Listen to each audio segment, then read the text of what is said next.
ಕೋಲಾರ ಜಿಲ್ಲೆಯ ಶ್ರೀನಿವಾಸಪುರ ತಾಲೂಕಿನ ಮರ್ಲಗಾನಪಳ್ಳಿ ಗ್ರಾಮದಲ್ಲಿ ನಡೆದ ಘಟನೆ ಇದೀಗ ಭಾರೀ ಚರ್ಚೆಗೆ ಗ್ರಾಸವಾಗಿದೆ. ಜಮೀನು ವಿಚಾರವಾಗಿ ಉದ್ಭವಿಸಿದ ವೈಷಮ್ಯ ಮಹಿಳೆಯ ಮೇಲೆ ಹಲ್ಲೆಗೆ ತಿರುಗಿದ ಆತಂಕಕಾರಿ ಘಟನೆ ಬೆಳಕಿಗೆ ಬಂದಿದೆ. ಗ್ರಾಮದ ಸುನಿತಾ ಎಂಬ ಮಹಿಳೆಯ ಮೇಲೆ ಅವರ ಭಾವನಾದ ಕದಿರಪ್ಪ ಎಂಬುವವರು ಇಟ್ಟಿಗೆ ಹಾಗೂ ಕೋಲುಗಳಿಂದ ತೀವ್ರ ಹಲ್ಲೆ ನಡೆಸಿದ್ದಾರೆ ಎಂದು ಆರೋಪಿಸಲಾಗಿದೆ. ಹಲ್ಲೆಯಿಂದ ಗಂಭೀರವಾಗಿ ಗಾಯಗೊಂಡಿರುವ ಸುನಿತಾರವರನ್ನ ಶ್ರೀನಿವಾಸಪುರ ತಾಲೂಕಿನ ಸರ್ಕಾರಿ ಆಸ್ಪತ್ರೆಗೆ ದಾಖಲಿಸಿ ಚಿಕಿತ್ಸೆ ನೀಡಲಾಗುತ್ತಿದೆ.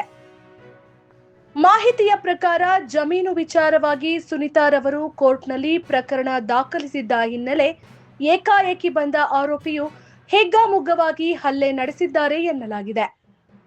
ಈ ಘಟನೆ ರಾಯಲ್ಪಾಡು ಪೊಲೀಸ್ ಠಾಣಾ ವ್ಯಾಪ್ತಿಯಲ್ಲಿ ನಡೆದಿದ್ದು, ಪೊಲೀಸರು ಪ್ರಕರಣ ದಾಖಲಿಸಿಕೊಂಡು ಎಫ್ಐಆರ್ ಕೂಡ ದಾಖಲಿಸಿದ್ದಾರೆ. ಇನ್ನೊಂದೆಡೆ ನನಗೆ ಪ್ರಾಣ ಬೆದರಿಕೆ ಇದೆ ಎಂದು ಸುನಿತಾ ಆರೋಪಿಸಿ ತಮಗೆ ಸೂಕ್ತ ರಕ್ಷಣೆ ನೀಡುವಂತೆ ಮನವಿ ಮಾಡಿದ್ದಾರೆ. ಘಟನೆ ಕುರಿತು ತಿಳಿದ ವಕೀಲರಾದ ಶಿವಕುಮಾರ್ ಎಂಸಿ ರವರು ಆಸ್ಪತ್ರೆಗೆ ಭೇಟಿ ನೀಡಿ ಸಂತ್ರಸ್ತ ಮಹಿಳೆಗೆ ಧೈರ್ಯ ತುಂಬಿ ಸಾಂತ್ವನ ಹೇಳಿದ್ದಾರೆ. ಈ ಪ್ರಕರಣಕ್ಕೆ ಸಂಬಂಧಿಸಿದಂತೆ ಪೊಲೀಸರು ಮುಂದಿನ ಕ್ರಮ ಕೈಗೊಳ್ಳಿದ್ದಾರೆ.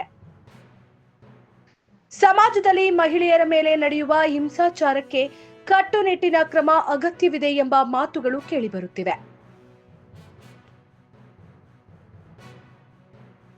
ಸುನೀತಾ ಕೆದರಪ್ಪ ನಿಮ್ಮ ಬಾವ ಕೊಟ್ಟಿಂದೆ 3 ದಿనాల 4:30 ఇటుకిల్ల రాయలత జమీను కోర్టుకి వేసినాను.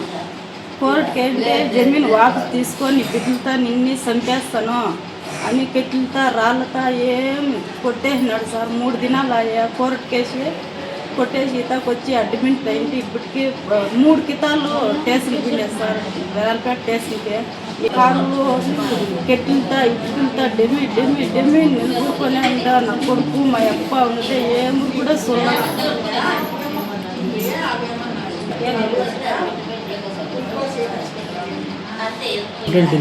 కంప్లైంట్ నేను వచ్చి సార్లు రాసుకొని ఆస్తి కోర్టు కేసు ఆస్తి కోర్టు కేసు 6 నెలలు అయింది సార్. చేసి కోర్టు కేసు 6 నెలలు అయింది. మీరు కోర్టు కేసు జమీన్లు ఊర్లోకే రావద్దు, నిన్ను నీ బిడ్డలతో చంపేస్తాను. ఆ కోర్టులో వాపు తీసుకోలేకపోతే మీతో చంపేస్తాను. నాకు 2 బిడ్డలు, మాకు బిడ్డలు 15 ఏళ్ళు అయింది. నా ముగ్గురు చచ్చిపోయి వాళ్ళ తమ్ముడే ఆడే ఎరగొండలనే వేసినారు. నేను కూడా